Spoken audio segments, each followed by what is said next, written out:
Por favor, abran sus Biblias en Hechos capítulo 6. Hechos capítulo 6. Y vamos a continuar con nuestra serie de predicaciones expositivas en el libro de los Hechos. Y el día de hoy vamos a estar estudiando, como decía, específicamente el capítulo 6 del libro de los Hechos. Y es interesante, pero el pasaje que estaremos estudiando hoy registra el primer conflicto interno de la iglesia en Jerusalén.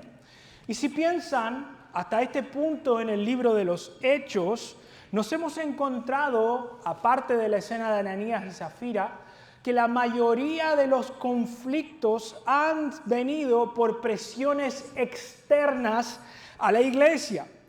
Piensen en esto, la iglesia ha estado lidiando con la oposición, con la persecución de los líderes religiosos, el encarcelamiento de algunos de sus líderes. Sin embargo, la amenaza que registra Lucas en esta parte es diferente.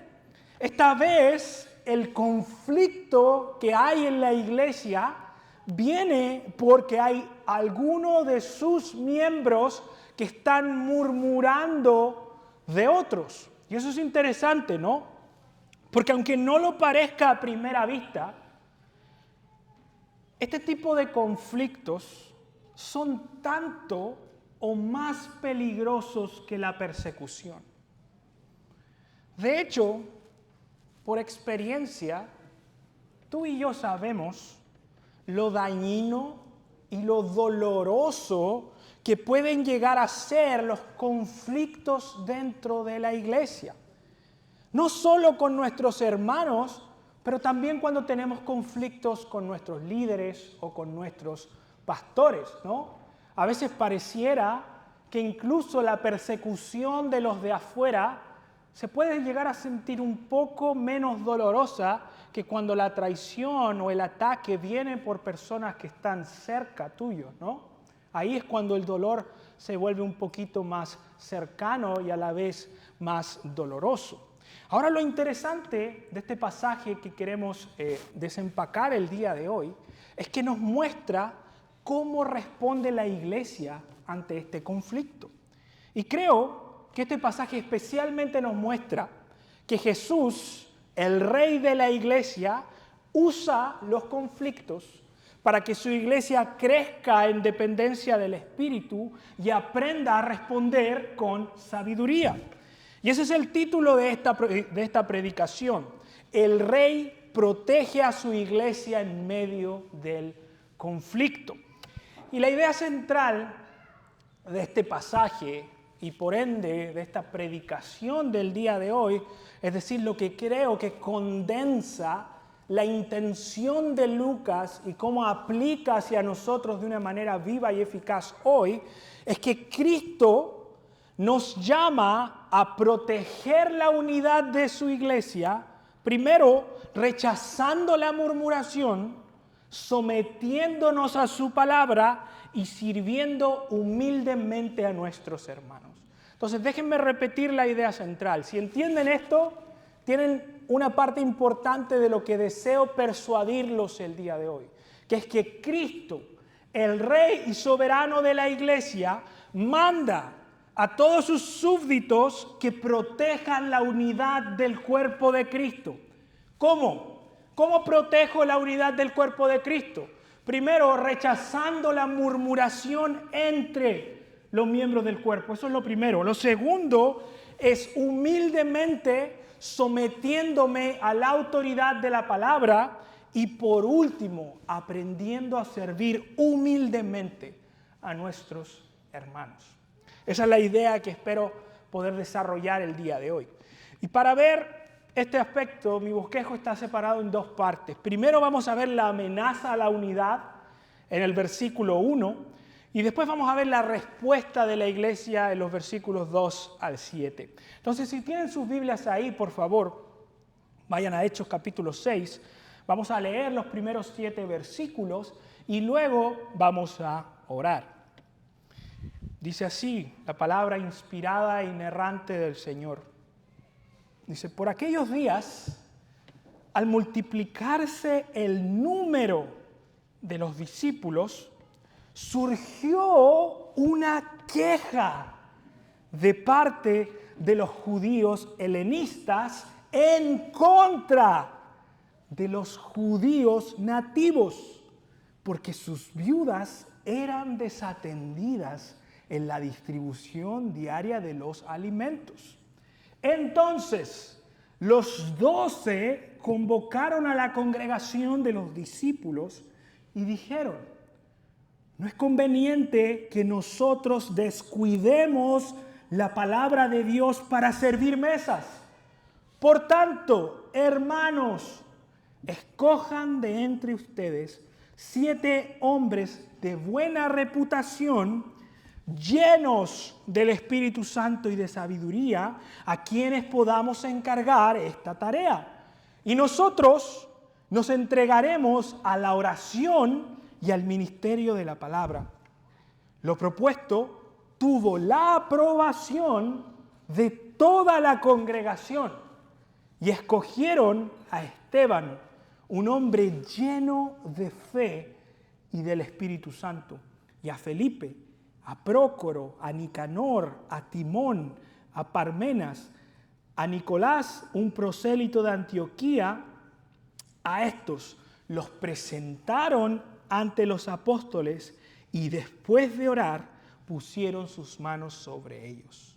Y la palabra de Dios crecía y el número de los discípulos se multiplicaba en gran manera en Jerusalén y muchos de los sacerdotes obedecían a la fe. Vamos a orar, hermanos. Señor, clamamos que tu palabra pueda redarguirnos hoy, tu palabra pueda instruirnos y hacernos completos. Ayúdanos, Señor, a través del Espíritu Santo que mora dentro nuestros, para primeramente yo poder predicar fielmente tu palabra, pero también que mis hermanos puedan recibirla por medio de tu Espíritu, Señor. Obra en tu iglesia y protégela, Señor. Usa tu palabra para ese fin, Señor, y predica, Señor, un sermón mejor del que puedo entregar el día de hoy yo, Señor. Obra en este tiempo, en el nombre de Jesús. Amén. Vamos entonces a la primera parte del sermón. Entonces vamos a mirar la amenaza a la unidad de la iglesia. Y miren por favor en su Biblia el versículo 1. Dice, por aquellos días, al multiplicarse el número de los discípulos, surgió una queja de parte de los judíos helenistas en contra de los judíos nativos, porque sus viudas eran desatendidas en la distribución diaria de los alimentos. Ahora, lo primero que vemos aquí es que a causa del crecimiento explosivo que tuvo la iglesia en estos primeros años, surge una serie de necesidades prácticas a causa, lógicamente, del volumen de personas que se estaban congregando en ese momento. Y Lucas menciona específicamente que las viudas helenistas, es decir, viudas judías de habla griega, estaban siendo desatendidas en la distribución diaria de alimentos. Ahora, Lucas deja bastante claro que la razón de este descuido, dice el versículo 1, era el acelerado crecimiento que estaba experimentando la iglesia. Si miran el texto y el versículo 1 en particular, no hay nada en el texto que sugiera que este descuido se estuviera desarrollando por razones intencionales o discriminatorias. ¿Ok? No vemos nada en el texto, ninguna reprimenda hacia los judíos nativos por desatender a las viudas helenistas. El problema netamente era que la iglesia estaba creciendo a un ritmo muy acelerado y por tanto no era posible cubrir con todas las necesidades que habían en ese momento. Ahora, pese a que era involuntario, no podemos negar, obviamente, que la iglesia estaba frente a una necesidad real. Es cierto, no había sido intencional, pero la iglesia sí tenía que lidiar con este tema. ¿Por qué? Porque no era un invento que las viudas helenistas estaban siendo desatendidas y ellos tenían que hacer algo porque la Biblia explícitamente ordenaba a la iglesia que cuidara de las viudas y los extranjeros, que en ese entonces eran la población más vulnerable y desamparada en su contexto. Entonces, esto es un bonito recordatorio, ¿no? Para recordar que muchas veces vamos a ser capaces de identificar necesidades en la iglesia, pero no necesariamente es porque sean intencionales. No es que alguien esté tramando algo en mi contra o poniendo algo contra mí en ese momento. Ahora, y este es el problema. Lucas dice que a causa de esta situación surgió una queja de parte de los judíos helenistas en contra de los judíos nativos. Y es interesante porque la palabra queja en el original es la palabra murmuración. Y en griego, literalmente, esta palabra significa decir algo en voz muy baja y en secreto. Eso es lo que significa la palabra murmuración en griego. Entonces, ¿qué es lo que estaba pasando aquí? Este grupo de judíos helenistas, en lugar de traer el asunto a los apóstoles, o en lugar de buscar una solución, los judíos helenistas se estaban quejando en privado contra los judíos nacidos en Jerusalén. Y quiero que te imagines la situación. Imagina la situación. En la fila, mientras están repartiendo alimentos, ¿te diste cuenta? Otra vez les repartieron a las viudas hebreas primero. Y las nuestras quedaron para el final. ¿Lo viste? Parece que si tú no naciste en Jerusalén, no te toman en cuenta, ¿no? Nos llaman hermanos, pero cuando hay que cuidar de nuestras viudas, parece que somos creyentes de segunda categoría, ¿no? ¿Se lo imaginan, no? ¿Imaginan ese tipo de cizaña entrando ahí en la iglesia? Ese tipo de murmuración en voz baja. Y mis hermanos, déjenme decirles esto. Este tipo de comentarios que estaba surgiendo en la iglesia en este entonces es una de las cosas más dañinas que puede experimentar una iglesia. ¿Saben por qué? Porque cuando la murmuración empieza a esparcirse por la iglesia, se expande como un cáncer. Porque la murmuración, aunque entra por el oído, tiene como propósito localizarse en el corazón. Entonces, cuando tú empiezas a mirar a tu hermano y a tu hermana en Cristo, empiezas a mirar la situación a través de esa murmuración que estás escuchando. Por tanto, daña de una manera muy profunda la unidad del cuerpo de Cristo. Y mis hermanos, déjenme hacer una advertencia. Para Dios, la murmuración es algo serio.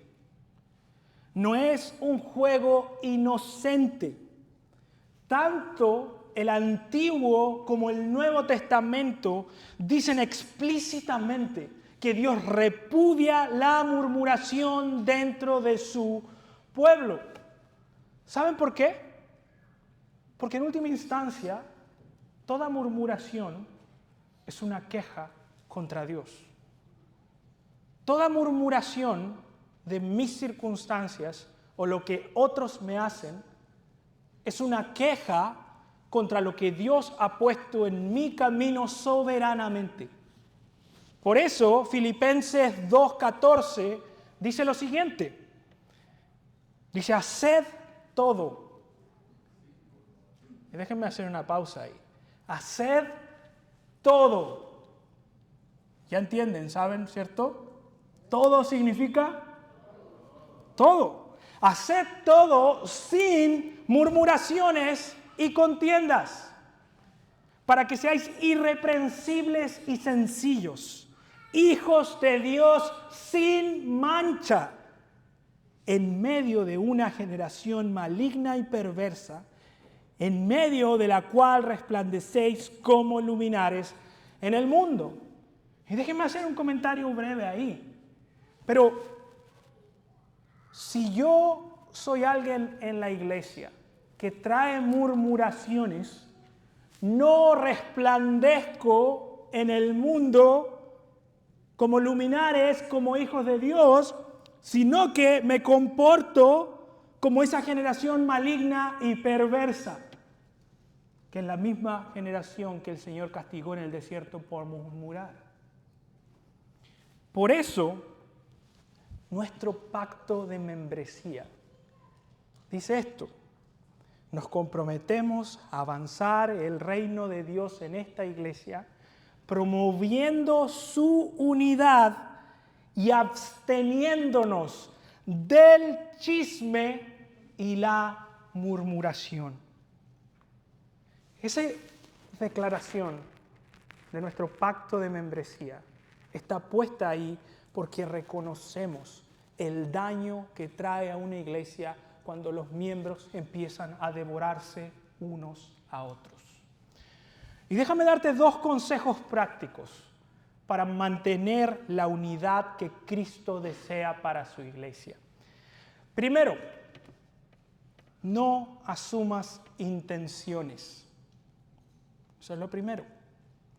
Creo que uno de los grandes problemas en relación a la murmuración es que somos muy prontos a asumir las intenciones del corazón de otros, a juzgar por qué la gente hace las cosas.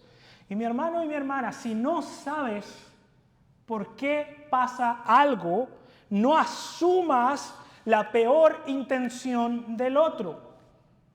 Un consejo saludable para una iglesia es asumir lo mejor de mi hermano en Cristo. Asúmelo. Si no sabes, asume que sus intenciones no son pecaminosas. Así vas a poder agradar al Señor. Porque si aún hubiera alguien que tiene algo contra ti y tú asumes lo mejor de esa persona va a tener que dar cuentas delante de Dios y no tú. Y eso es importante. No asumas las intenciones de otros, especialmente si no conoces y no sabes toda la situación. Lo segundo, ve con la persona indicada.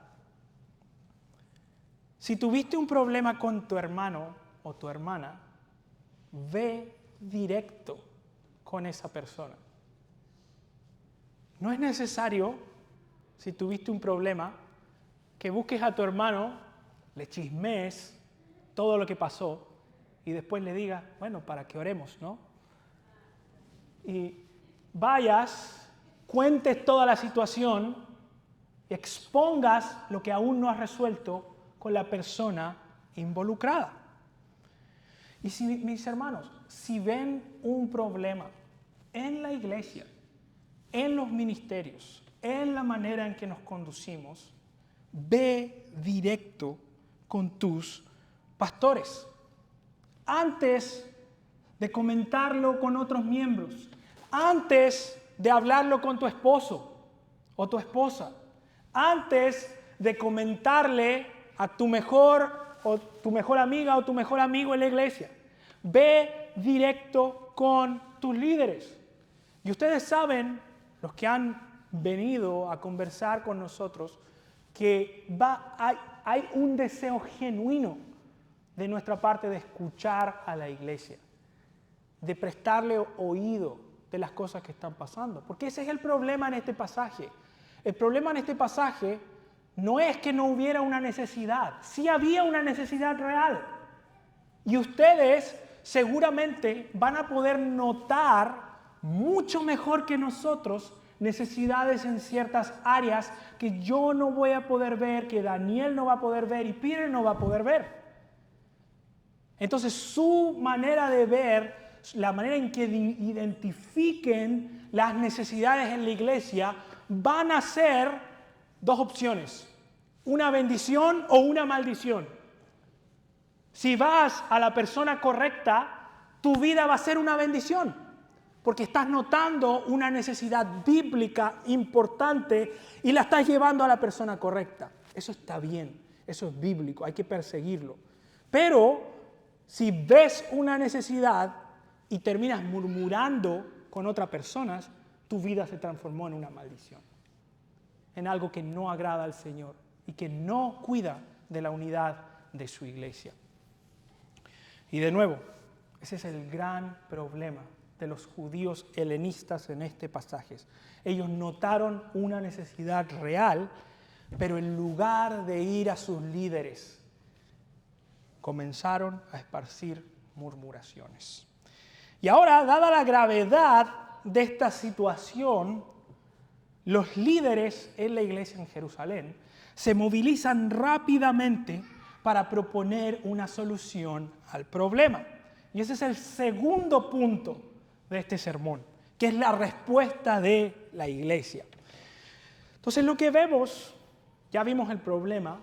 El segundo punto, cómo responde la iglesia para resolver este problema que era real.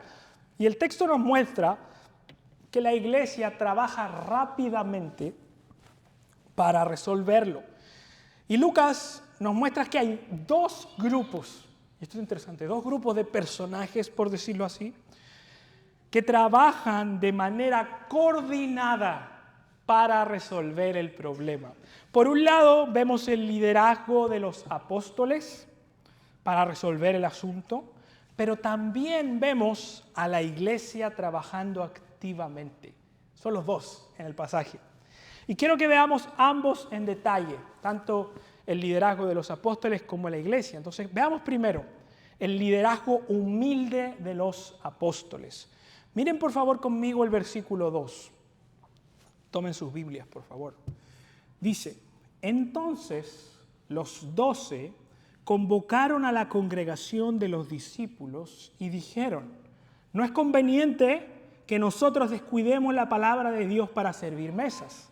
Por tanto, hermanos, escojan de entre ustedes 7 hombres de buena reputación, llenos del Espíritu Santo y sabiduría, a quienes podamos encargar esta tarea. Y nosotros nos entregaremos a la oración y al ministerio de la palabra. Ahora, Lucas nos muestra que para resolver este asunto, los apóstoles convocan inmediatamente a una reunión con la iglesia. Y dicen, cuando tienen a la iglesia reunida, no es conveniente que ellos descuiden su rol de enseñanza de la palabra para solucionar el problema y ellos estar sirviendo las mesas. Por tanto, le piden a la iglesia que se haga cargo de la situación, busque de entre ellos personas de buena reputación y llenas del Espíritu Santo, a quienes le puedan encargar esta tarea para que ellos puedan dedicarse plenamente a sus funciones principales, que era la oración y la enseñanza. Ahora, al mirar la manera en que los apóstoles están liderando esta situación, creo que hay cosas muy valiosas que el pasaje nos muestra que podemos aprender hoy. Primero, vemos que aunque los apóstoles son claramente quien está liderando esta situación, ellos no lo hacen desconectados de la iglesia. ¿Se dieron cuenta de esos detalles, no? Los apóstoles nos encierran en un cuarto y toman la decisión sin involucrar a la iglesia, ¿no? No dicen, miren, nosotros somos los que hemos estado con Jesús y nosotros vamos a decidir en privado lo que involucra a toda la iglesia. Eso no dice el pasaje, ¿no? El pasaje nos muestra claramente que los apóstoles tratan a la iglesia como miembros del nuevo pacto. Es decir, ellos reconocen que después de Pentecostés, todos los miembros de la iglesia tienen el Espíritu Santo y por tanto pueden y deben participar en las decisiones de la iglesia. Y fíjense este detalle. Pero en el versículo 3, miren conmigo por favor el versículo 3. ¿Cómo llaman los apóstoles a la iglesia? Miren conmigo, miren sus Biblias. Por tanto, ¿qué dicen sus Biblias? Por tanto, hermanos. ¿Notaron eso, no? ¿Cómo se ven los apóstoles en relación con el resto de la iglesia? Ellos son sus hermanos. Y aunque ellos tenían un rol único como fundamento de la iglesia, todavía reconocen que la gente que está a su alrededor son sus hermanos en Cristo. Y es hermoso porque los apóstoles son un modelo de liderazgo humilde que imita el liderazgo del Señor Jesús. Y creo que es esa misma humildad que reflejan los apóstoles en este pasaje, lo que los lleva a funcionar como un cuerpo de líderes y no como el liderazgo de un solo hombre. Fíjense el versículo 2 conmigo. Dice entonces, miren conmigo el versículo 2. Entonces los 12 convocaron a la congregación. Y qué interesante, ¿no? Porque hasta este punto hemos visto que Pedro es el predicador más prominente que tiene la iglesia. Es quien ha dirigido principalmente los sermones, pero aunque él estaba predicando, él no era el único liderando la situación, ¿no? Pedro nos separa y dice: hermanos, ustedes saben, yo soy el Paul Washer de los apóstoles, por tanto, me tienen que escuchar a mí. Pedro nos separa y dice: ¿quién es el que ha predicado aquí? A ver, ¿quién es el que sabe la teología? Yo les voy a decir lo que vamos a hacer. No, los 12 convocan a una reunión. Pedro no es el senior pastor de los apóstoles. Tampoco es el jefe. Ni menos el papa, como creen los católicos. No, él es otro líder más entre los apóstoles. Y creo, mis hermanos, que estos dos elementos, el liderazgo compartido con la iglesia y la autoridad compartida entre los pastores, son posiblemente el problema más grande o de los más grandes que experimenta la iglesia hispana hoy, especialmente aquí en Estados Unidos. ¿Por qué? Porque la mayoría de iglesias que está a nuestro alrededor tienen un pastor que opera como un pequeño papa dentro de la iglesia. El pastor decide todo, nadie le puede decir nada e incluso él maneja las finanzas de la iglesia. ¿No es eso ridículo? Concentrar la autoridad completa sobre un pecador caído. ¿Se dan cuenta lo peligroso que puede ser para la iglesia cuando el liderazgo está concentrado en una sola persona. Ustedes no saben cuántas historias de terror he escuchado de personas que visitan nuestra iglesia y vienen de otras iglesias hispanas. Y digo historias de terror porque son de terror, hermanos, de verdad. O sea, historias que, como el apóstol Pablo dice en sus cartas, dice, esto no se ve ni entre los gentiles. O sea, esto no se ve ni entre los incrédulos, como gente comportándose así. Y uno de los problemas que creo por lo que eso pasa es justamente porque hay un error en la manera en que organizan su iglesia, porque no es bíblica, en última instancia. ¿Por qué? Porque un tipo de liderazgo autoritario no es bíblico, donde el poder esté concentrado en una sola persona que pueda hacer y deshacer. Eso no creo que es lo que la Biblia enseña. Yo creo que la Biblia demanda de nosotros un liderazgo humilde y compartido.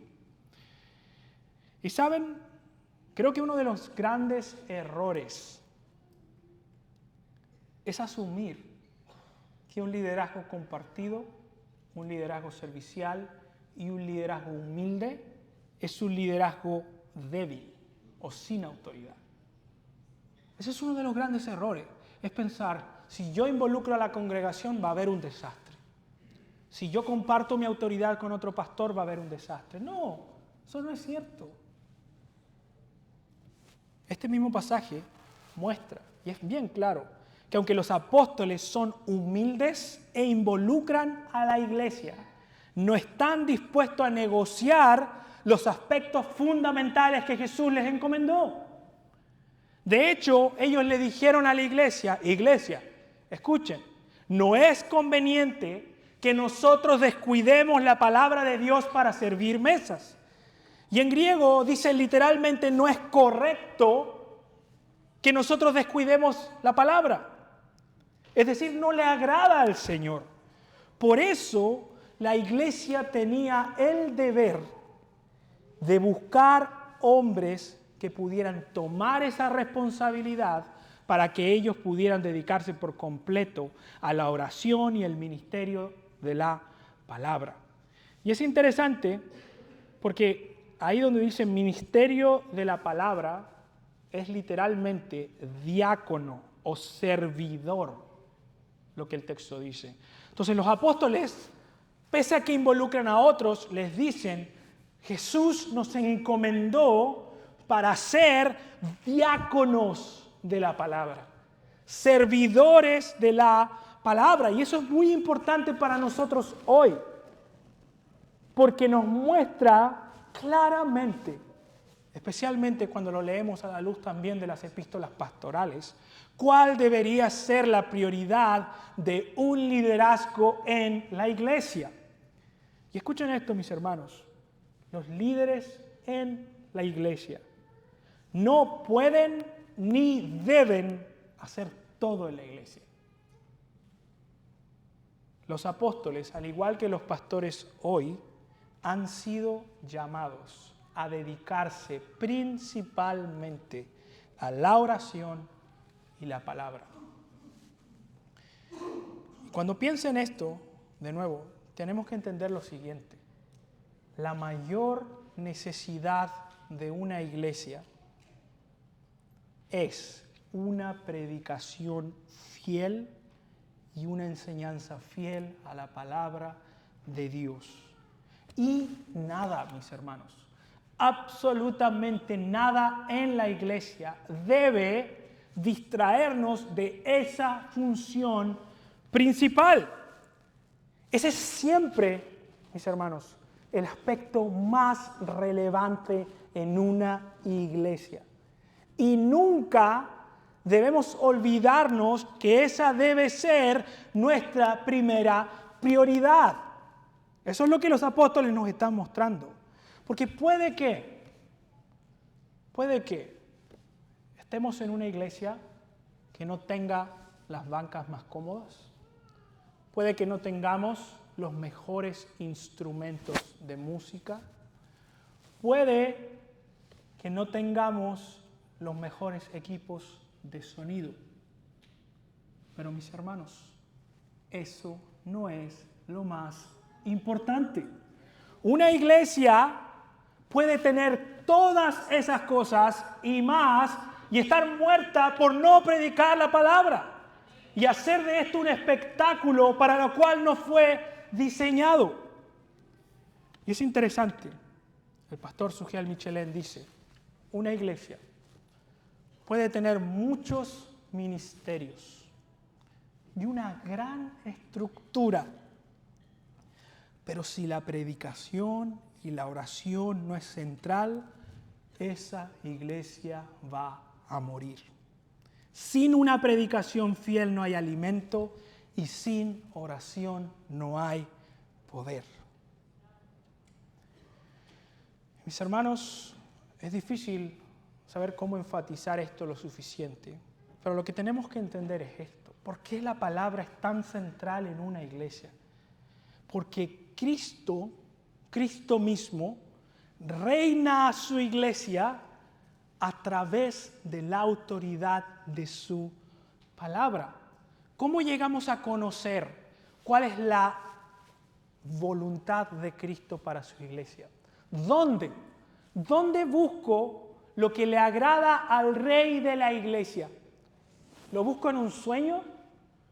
¿Lo busco en una revelación? No, lo que yo quiero es someter mi mente, mi voluntad a la voluntad revelada de Cristo en su palabra. Y esa voluntad, cuando es obedecida, hace que la iglesia se conforme a lo que el rey desea para su iglesia.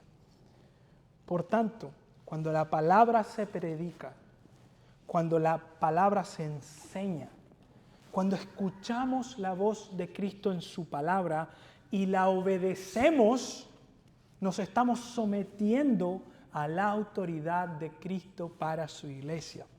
Y por eso, obviamente, los apóstoles no podían distraerse de ese asunto. Y mis hermanos, déjenme animarles de dos formas prácticas al ver este texto. Primero, cuando veas una necesidad en la iglesia, piensa cómo podrías involucrarte y ayudar. No te quedes con, qué mal funciona esa área. No me gusta eso. No, piensa, mira, si esa área pudiera mejorar, y de nuevo, puede ser una necesidad real, di, Señor, ¿en qué manera yo podía participar y ayudar a que esa área mejore para honrarte más? Óralo, ponlo en oración. Dice, Señor, creo que hay un problema en la iglesia y quisiera que mejorara. ¿Pudieras darme sabiduría para saber cómo involucrarme, cómo mencionarlo, cómo decirlo? Eso es lo primero. Lo segundo, y esto es más asociado al rol de los líderes como yo compartía, cuando veas a alguno de tus pastores liderando en un área que no sea de enseñanza, pregúntate, ¿será que yo podría ayudar y liderar en eso? Piensa, ¿será que hay algunas áreas que ustedes ven que sus pastores lideran, que alguno de ustedes pudiera asumir, ser entrenados, aprender, delegar, para que tus pastores se dediquen de lleno a la oración y la palabra? Piensa, ¿en qué manera como iglesia pudiéramos liberar más a nuestros pastores para que se dediquen a enseñar más la palabra? Para que tengan más tiempo, para hacer más iniciativas, para enseñar más, para convocar grupos de estudio. Porque ustedes saben que una de las grandes necesidades para los pastores es tener tiempo. Tiempo para poder hacer las cosas que desearíamos. Y muchas veces hay proyectos que no se pueden hacer simplemente porque nuestros pastores están a cargo de demasiadas áreas que no son de enseñanza, en vez de estarlas delegando. Pero para eso para que la iglesia pueda crecer en esa dirección, tiene que haber en el corazón de la membresía una valoración profunda por la enseñanza de la palabra. La única razón por la que alguien pudiera asumir una responsabilidad que le va a involucrar tiempo, recursos, cansancio y todo, es porque dice, mira, yo aprecio tanto que me enseñen la palabra que quiero hacer esto, porque sé que si mis pastores tienen más tiempo para estudiar, para preparar más lecciones, yo voy a ser mejor nutrido como una oveja. Yo voy a conocer más profundamente a Dios, por tanto yo voy a tener una vida que le agrade más al Señor. Y eso nace de nuevo de un corazón que atesora por sobre todas las cosas el valor de la palabra, que es una de las cosas, mis hermanos, que queremos que en esta iglesia sea central. Yo sé que hay muchas áreas que podemos y deseamos mejorar, pero no vamos a invertir toda nuestra energía en esas áreas si eso significa descuidar el ministerio de la palabra y el ministerio de la oración, porque no es bíblico.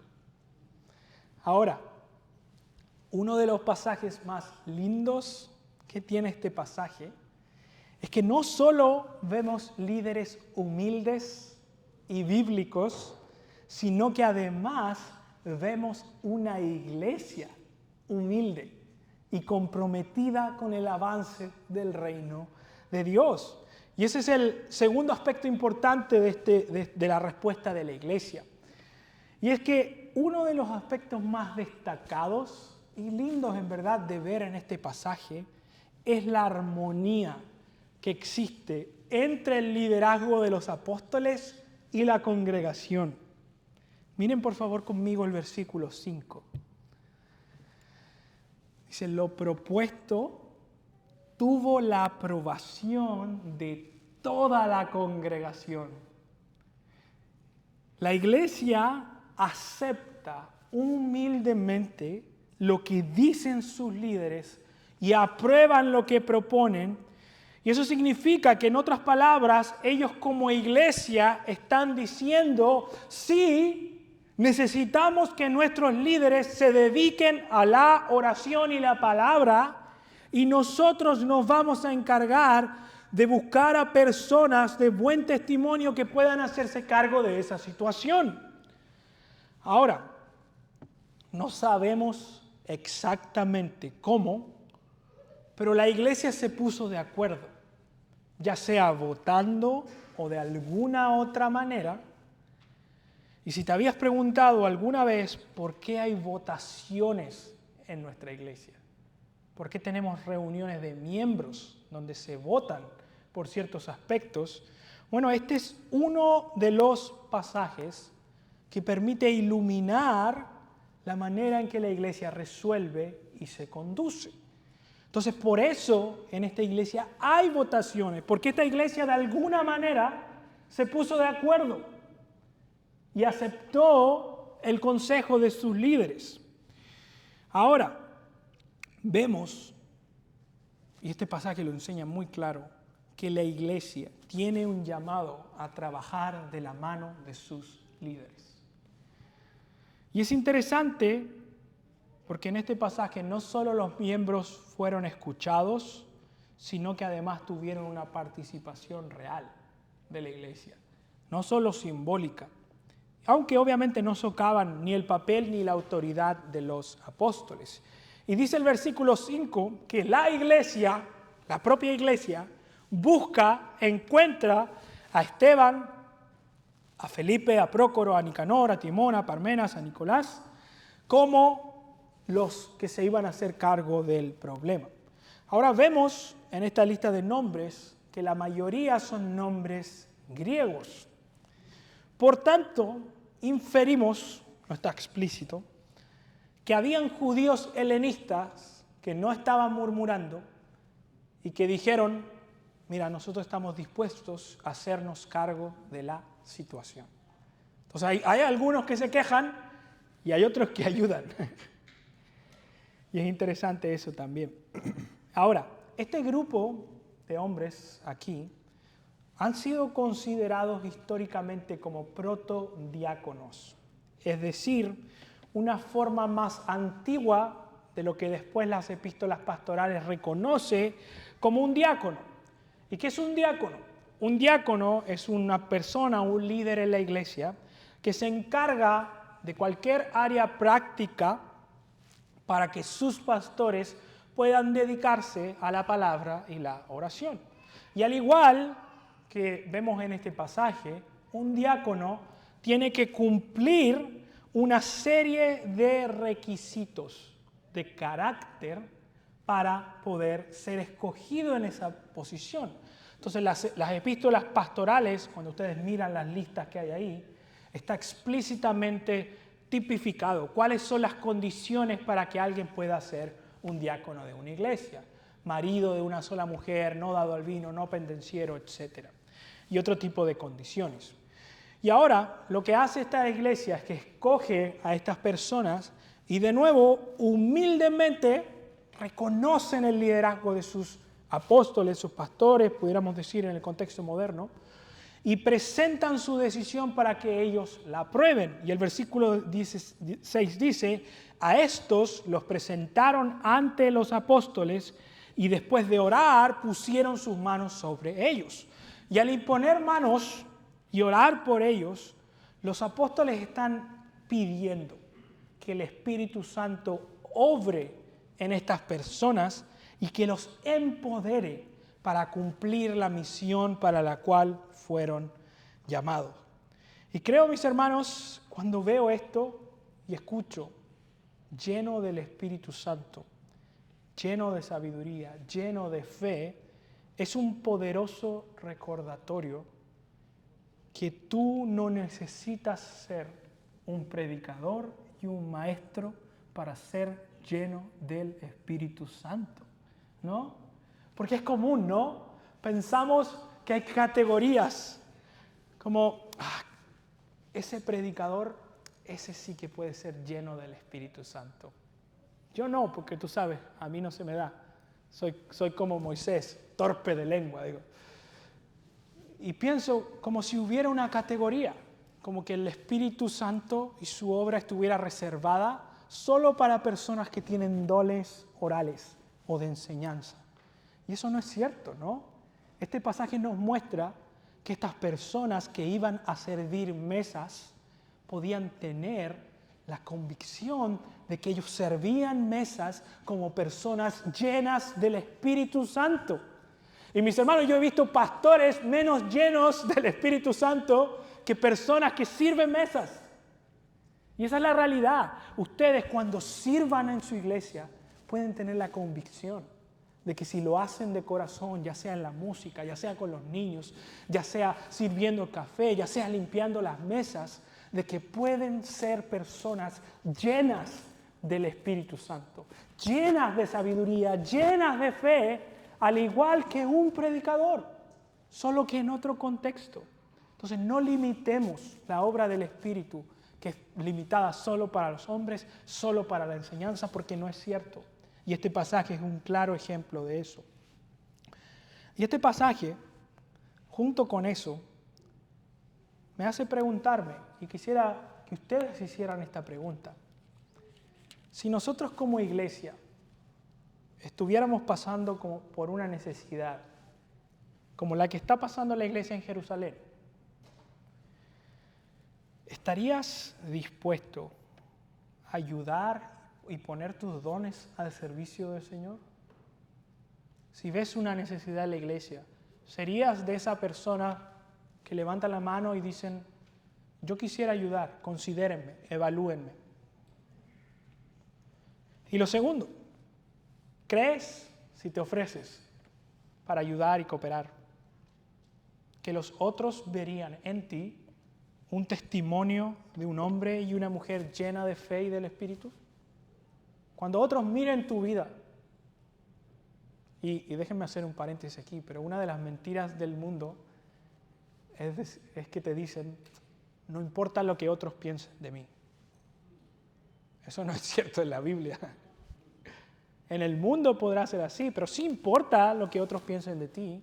No define tu identidad en Cristo, lógicamente. Pero si todos ven en ti una persona contenciosa, peleadora, deshonesta, sí importa, ¿no? Por eso les pregunto, si estuviéramos buscando personas, ¿podríamos considerarte a ti? ¿Verían en ti alguien con un testimonio de una persona llena del Espíritu? Y llena del Espíritu, ustedes saben, es el fruto del Espíritu, la imagen de Cristo formada en ustedes. ¿Verían a alguien con amor, con gozo, con paz, con paciencia, con benignidad, con dominio propio, con fe? ¿Eso es lo que otros verían en ti al mirar tu vida más en detalle? Y déjenme cerrar con esto. Pero Lucas cierra este pasaje recordándonos que cuando una iglesia funciona humildemente, con líderes y miembros humildes, Dios bendice, mis hermanos. Dice el versículo 7, y la palabra de Dios crecía. El problema no logró vencer a la iglesia de Cristo. El problema no logró socavar lo que el Señor estaba haciendo en su iglesia, y la palabra del Señor crecía y el número de los discípulos se multiplicaba en gran manera, tanto que muchos incluso de los sacerdotes obedecían a la fe. Es decir, al ver una iglesia humilde, líderes humildes, prioridad en la palabra, el Señor obra en su iglesia. Y quiero concluir con esto este sermón, mis hermanos. Quiero que escuchen esto. Nosotros vamos a enfrentar conflictos en esta iglesia. Van a pasar. No, por favor, no vengas a esta iglesia pensando que nunca va a haber un conflicto con alguien. No te hagas ese daño, porque va a ser muy decepcionante cuando llegue. Mis hermanos, van a haber conflictos. ¿Por qué? Porque somos pecadores. Porque ninguno de nosotros es perfecto. Sus pastores no son perfectos. Ustedes no son perfectos. Por tanto, obviamente van a haber dificultades en su momento. Y es bueno decir y estar preparado. Bueno, es normal que una iglesia enfrente conflictos. ¿Por qué? Porque hay 120 pecadores juntos tratando de llevar un ministerio adelante. Por supuesto que van a haber dificultades. No esperes que no. Y no te sorprenda cuando esos problemas vengan. Pero, ¿saben cuál es la buena noticia que este pasaje nos da? Que si nos sometemos a la autoridad de la palabra, que si dependemos de Dios en oración y buscamos ser llenos del Espíritu Santo, Dios nos ayudará a salir adelante de ese y cualquier otro conflicto. Porque eso es lo que el Señor demanda de su pueblo. Una sumisión humilde a su palabra, un cuidado de su unidad. Y al igual que en la época de los apóstoles, podemos venir con confianza y decir, bueno, la palabra del Señor seguirá creciendo y el número de los discípulos va a seguir aumentando. ¿Y saben por qué estoy tan seguro de esto? Porque esta es la idea central de todo el libro de los Hechos. Cristo es quien edifica su iglesia. Mis hermanos, nada de lo que veas aquí es una obra humana. Lo que ves aquí no es algo que nace de la sabiduría humana. Es Cristo reinando. Él es quien instruye. Él es quien guía a su iglesia. Él es quien añade personas. Por tanto, nuestra responsabilidad, teniendo la confianza de que Cristo está obrando en su iglesia, es ser como se describe a Esteban en este pasaje. Esa es nuestra responsabilidad. El Señor se va a encargar del resto. Pero nosotros tenemos que hacer esto.